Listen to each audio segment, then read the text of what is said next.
Hi. So today we are talking about the essential oil of peppermint. And there are two different kinds of peppermint bottles that I have right here. One is labeled, one's the Peppermint Vitality. This is a line, the line of Vitality oils that Young Living recently came out with is a line labeled just for ingestion. So we have Peppermint Vitality here labeled for ingestion, and this is the regular peppermint, which is labeled for aromatic and topical usage. The only difference, I want to make sure that you know this, the only difference between these two bottles is simply the label. So that means the essential oil in it is exactly the same. The way they choose the seeds that they plant for peppermint is the same. The seed to seal process is the same. The way they distill is the same. It is exactly the same essential oil in these bottles. The only thing that's different is the labeling. So just wanted to make sure you know that before we get started. And I'm gonna try and keep this to around 5 or 6 minutes.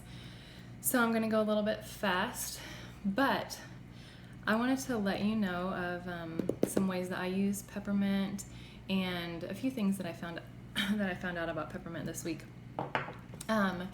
So peppermint, I love it to ingest, and I'll put it in my water. I have some water here in a stainless steel cup. It's best when you drink water or any kind of a drink with essential oils in it to drink it out of stainless steel or glass. And I do that almost every day with peppermint. I love a couple drops in there. And just try and see how much you like, how much you prefer, how much you can handle. Some people can handle more than other people can.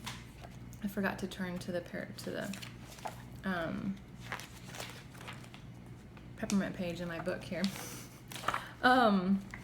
But anyhow, so I put peppermint in my water. I actually put peppermint in brownies. I put peppermint in, I've put it in a capsule before and swallowed it. It is super good for digestion. So the other night we were in Alabama. I don't normally eat pizza super often. Pizza is not great for my digestive system. But we had this amazing gluten and dairy-laden meal at a restaurant in Alabama this past weekend. I felt crazy afterwards. My digestion needed a lot of support. So I forgot to put peppermint in my purse. Normally I have it in there. For some reason I didn't. So as soon as we got back to our hotel, I was rubbing peppermint right on my belly, and I put some in water and was drinking it, and I felt great within literally 5 to 10 minutes. So, and sometimes it's actually quicker, depends on how much support my digestion is needing. But this is my go-to oil when I am needing some just digestion support.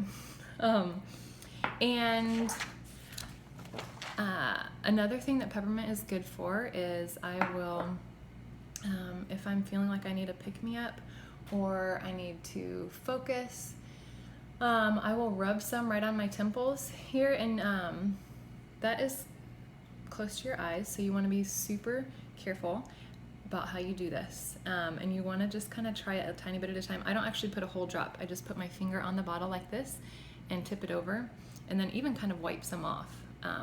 So maybe I'm getting a quarter of a drop, a half of a drop, I don't know. But I love that on my temples. It helps me to focus. It helps me to think straight.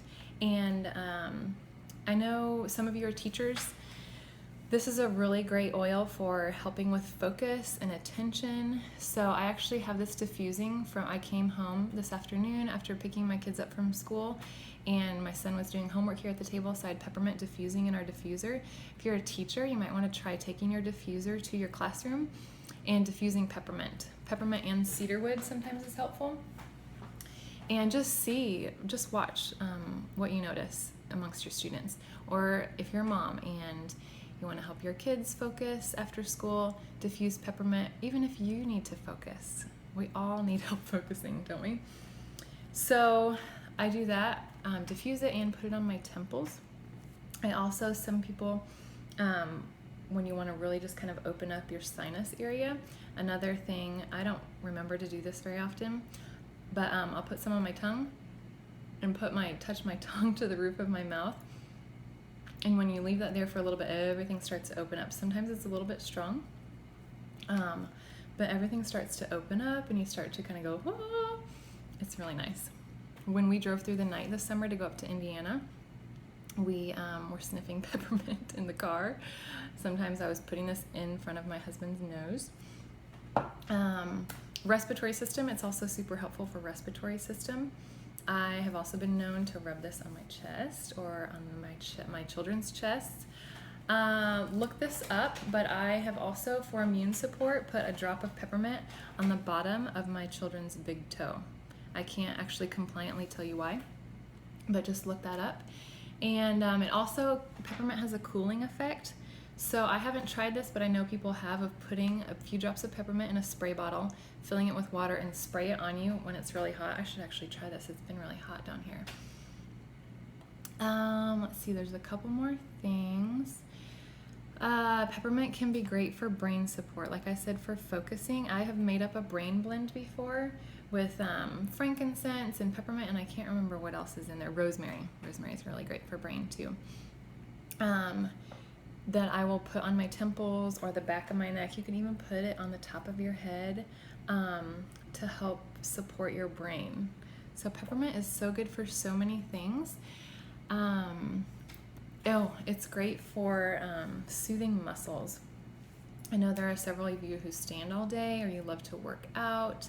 It's invigorating. Peppermint is very invigorating and it's soothing at the same time. So maybe give it a try. Dilute it in a little bit of coconut oil just to make it spread farther if you want.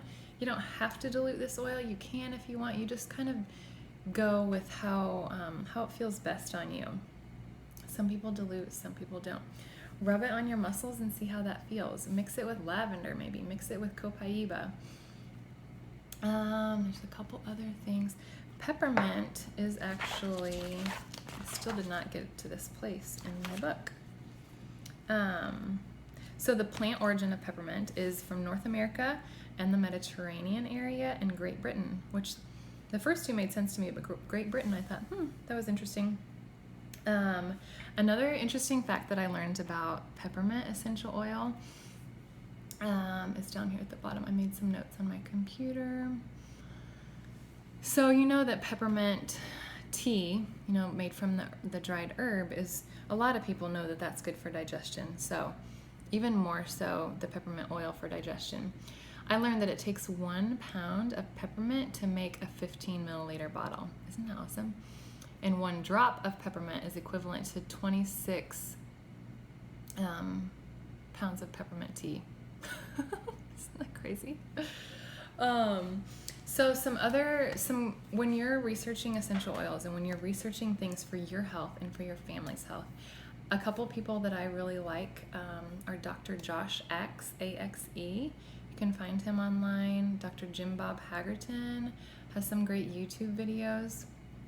And also look up on the Young Living website to learn more about it. Most of you, I think, have a little pocket reference for essential oils. Look up in that and go use your peppermint this week. Let me know. I'd love to hear what you use peppermint for, how it's been beneficial for you, what you think of it, and if you've learned anything new from this video. Next week, I will share a video with you about frankincense. I love that oil too. That's one of my peppermint's they're all. I have a lot of favorites, more than one. So peppermint and frankincense are definitely on my list of favorites. So next week we'll be talking about peppermint, or next week we'll be talking about frankincense, and enjoy your peppermint this week.